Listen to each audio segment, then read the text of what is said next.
But at least you made a new friend, and even if you don't think Rose's brand will ever allow her to call you as such, you're lying in a sunny clearing next to a pile of alcohol, and honestly, it doesn't get much friendlier than that.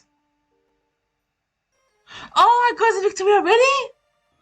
Oh god. Okay, wait, I'm gonna save this picture for later. Okay, wait a sec, please. Okay. Okay, so I get Rose's ending. Alright. I'm just gonna load this and try to get the... Yep.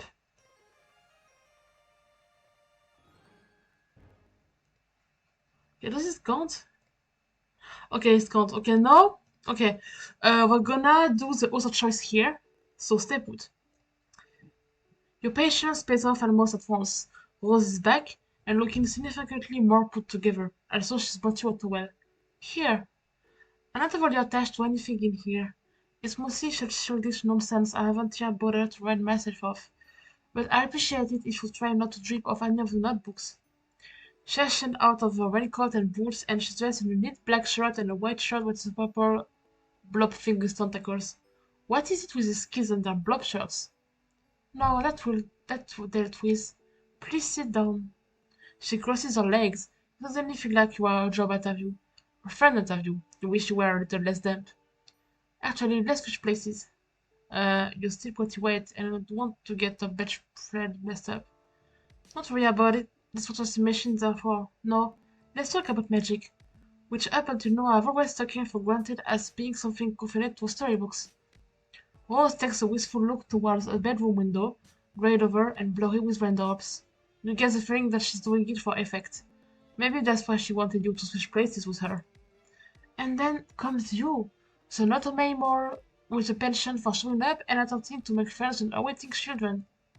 Well, fair, she's got you there. Because honestly, she might be a child, but she really doesn't seem to be unwilling. On the contrary, she's quite witty. I'm glad you noticed. She folds her hands and clears her throat. You think that if she had any notes, she would be shuffling them. And so the question remains, are you a good witch or a bad witch? Are you a wizard? We already established that you are not a public servant. Is there a difference between a witch and a wizard? Of course there is, but exactly how specific the difference can vary. According to some works of fiction, a wizard is just a witch's male counterpart. But in certain mythologies, for instance, Arthurian legend, the difference appears to be class-based. Wizards reside at court and are classically trained, while witches are self-taught and run wild through the forest. I won't deny that those differences tend to often be gendered as well. You ask her which one she is, a witch or a wizard. Me? Roll shift, uncrossing and recrossing your legs. You shrug and say she does seem to know a lot about them.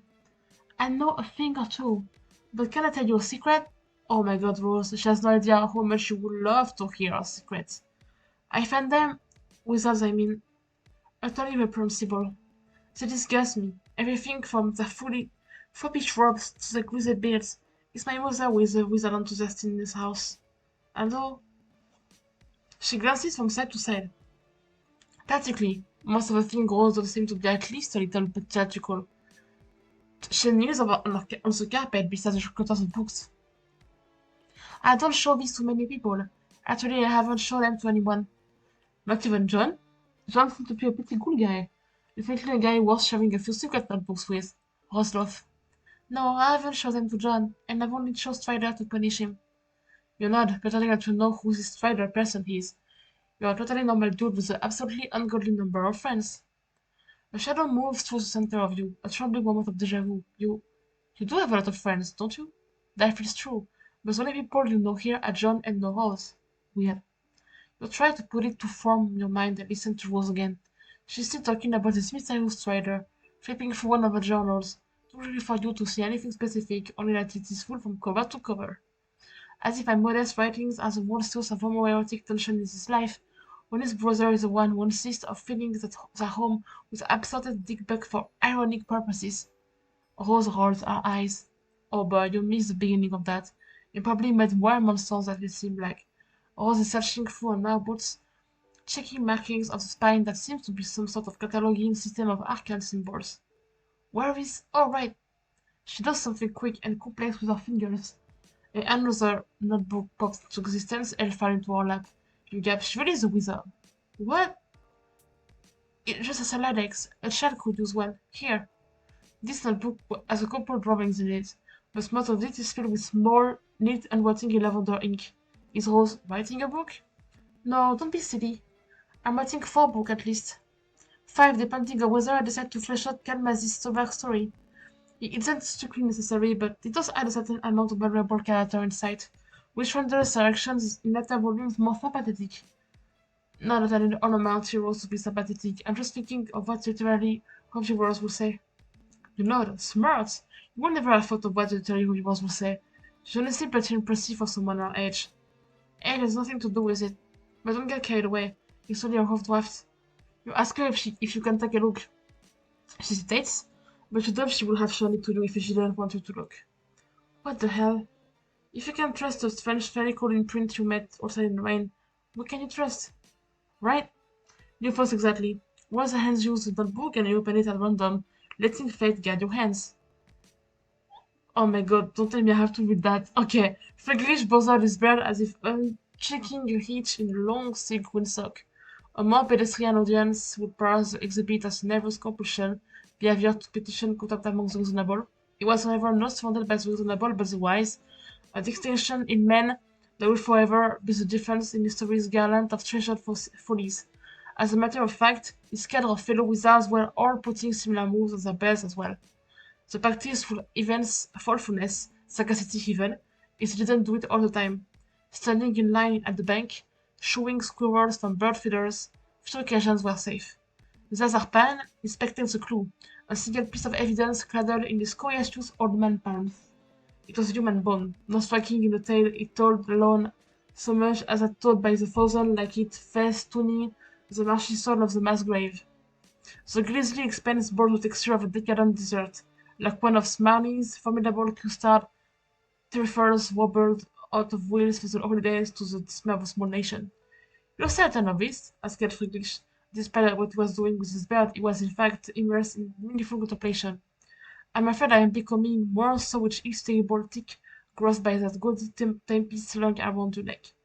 In case it wasn't clear, Friedrich wore a cloak that Upon didn't care for. It was magic. The massacre of Sir's Nef was not as wide. Wow, this is pretty dense but smart. You suck your own imaginary beard and pretend to ponder the deeper meaning. Yes, intriguing. There's a pun in English. Clearly there is some mystery there. Yes, clearly, but what the two of them shared one beyond simple romance. That's why it has gone so spectacularly sore. Rose becomes increasingly more animated as she tells you about her gay wizardoses, like she's far more interested in them than she is in herself. They share a natural bond, a mutual dedication to knowledge and the preservation of such. The goal of the land is to amass their wisdom and keep it from general dissemination to the main populace of wizards. They feed it to their apprentices in drips and drabs. Of course, this will eventually lead to win. Of course, you flip further in the book, searching to the part where it leads to win. Win sounds interesting. The serpents knew he would see his wayward apprentice again, knew it like, and knew the tide would turn and the sun would blaze to the zenith as each inexorable day passed. Now they stood diametrically opposed across an overgrown chessboard. His apprentice's eyes were hidden behind dark glasses, but the serpent knew if he could see them, they would be relentless with the madness of the void. Calmasis wasn't here for justice, or for revenge. They were here exclusively because the serpent had something they wanted. Something that were owned. You flip through a notebook, checking those drawings. There are a lot of wizards, each more battered and vulnerable than the last. One of the pictures, the most recent maybe, is on the very last page of the journal, is of 2 young wizards, twins maybe. They have grey hair and are wearing sleek grim suits and are standing back to back with their arms intertwined, staring into the middle distance. It's very anime. Agreement for their artistic prowess. Yes, thank you, they are right. I'm a much better writer and I'm an artist. Don't tell her you think she's very good, way better than you. You're absolutely positive she's going to be famous one day. I appreciate the encouragement, even though I know you're just trying to flatter me due to your strange thirst for affirmative experiences. Jan told me all about that damn bastard, but you really do think she's talented. It's fine. It's not as if my social calendar is overfull out here in the middle of the woods. Don't tell anyone I said that I don't have many friends. And don't tell him I've been drawing, it'd be insufferable. He? Never mind. You assure us that our secrets are safe in handbag and journal. You're really excited about your new friend, if you might be so bold, and our wizard stories, although, wait, I thought she said that she hated wizards? What's your point? Well, you're not expert on wizards or on wars, but it seems like she actually does seem to like them, because she has several notebooks full of wizard fiction. You aren't trying to get, like, real here, but maybe it's possible her mom isn't the only one in her family who likes wizards? Walls pulls a book out of your hands, that, and the rest of the books vanish into thin air. Alright, that must be that, what does she call it? Saladex? She doesn't look hungry exactly, but the lines about her mouth and eyes softened as she thought about her book and her hand on back up, her eyes glittered menacingly. Oh, is that right, Fred? Well, why don't you diagnose me? Oh, hey, whoa. We aren't trying to be condescending or whatever. Clearly, when you're aware that it is a common psychological phenomenon for an individual to react to trauma by creating fictional representation of that which has caused them bodily harm or emotional dismay, to suggest that the portrayal of these fictional thunderings somehow condone them or support them is absolutely absurd. So why is she saying that she does without to cope? Rose rises again to her feet. The lightning turns her into ethereal silhouette. What I'm saying is that I don't need to justify my fictional predilections to you or to anyone else. No, no, you're totally right. You're sorry that you suggested she might like wizards. It was horrible, presumptuous, and not at all the way a friend should act. You are so sorry. You promise it will never happen again. No, I don't suppose it will. It probably just because Rose's hair is such a pale blonde, but almost looks like she's glowing in the dim bedroom. Like light behaves a little differently around her it does on everything else. Would you look at that? It appears the rain has lightened up a bit. Sven is hitting the window so loudly you actually having trouble hearing her. And your point is? You can just zap yourself out of where the weather is drier. Fuck off. Ah! Ah! D'accord. Okay. No! Okay, that's okay. Okay. Okay, Rose. Okay, perfect. Sorry. I'm just going to save. Okay, wait. Okay, going to save the bad ending. Perfect. Now we're going to this one. Yes. Okay. So I'm going to stop here, and next time we'll do the yes here. So we'll do the last part of the ending. Let's go.